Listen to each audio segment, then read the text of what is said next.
Principle number 8, unlock the intrinsic motivation of knowledge workers.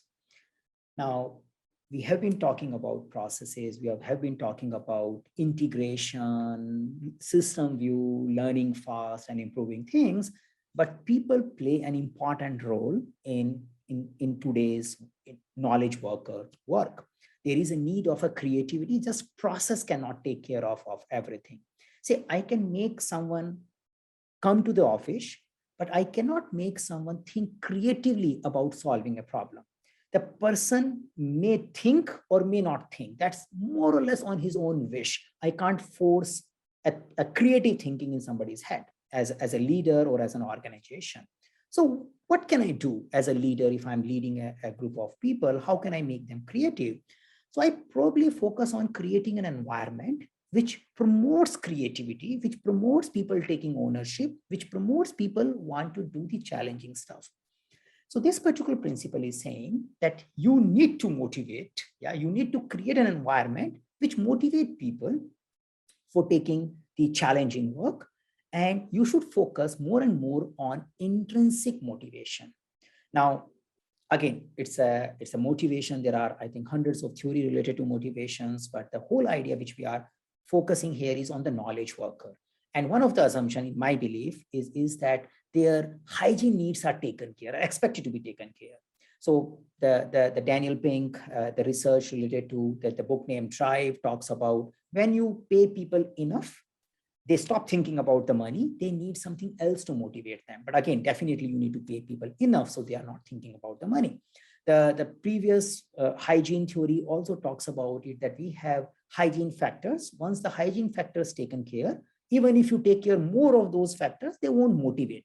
So beyond a point, the remuneration, the rewards, and the bonuses may not motivate the individual. They need to have some creativity, some purpose, some meaning, some interest in the work, which is like an intrinsic motivation. The extrinsic motivation can be seen as a money or a position which I give to the people and says, okay, this is what you get as a reward when you do something there. So the idea here in this SAFe way of working, the leaders are expected to focusing on creating an environment which promotes intrinsic motivation. Yeah. So how do you possibly work on it? Say, providing the system view, providing the clarity of what problem we are solving, involving the various levels of people who are in a development organization who are working and solving the problem is something helps them in aligning towards the purpose of our work. So giving the visibility and the meaning to the work is something as a one thing a leader can do in order to create an environment which gives an intrinsic motivation. So I am just not focusing on finishing something. I am focusing on delivering a value to the end customer. And I care that this value will help my end customer in achieving something which I really care for. Yeah. So giving the purpose and clarity of that purpose, because many leadership style focuses on giving only a part of the view or a small view to the people who are working and trying to control inside that box only. Whereas a scaled agile approach is giving them the big picture, the PI planning meeting, and the various events which happens are primarily focusing on giving the purpose and the complete view of the work. The other things which is promoted in the agile way of working is autonomy, or you can say that creating an environment where we have a minimum constraints, people can find out how they should approach to the problem. So creating a self-organizing team, self-organizing team, the first important factor of self-organizing team is who is estimating my work.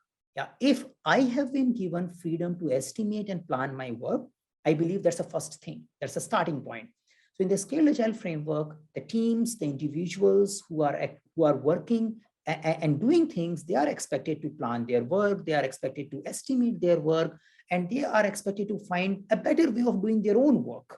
Yeah, and that's the leaders, be it called Scrum Master or release trained engineers, are expected to create an environment by way of facilitating, by way of solving problem, majorly creating a platform where these teams can perform and do the things rather than giving them the direction. So that's another way we can say that the leaders and the managers, whatever you tag them, are expected to create an environment where people start growing and they start feeling that they have an autonomy in this particular space.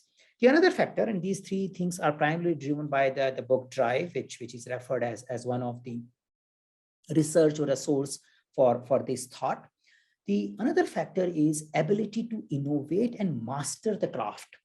So the idea which Scaled Agile promotes is that individuals should be given time and space for innovation.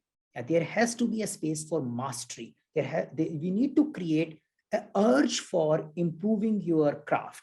Because if you provide that space, if you provide that mastery, first, it motivates individuals. And second, it creates something which might be very valuable for you, your team, and for your organization.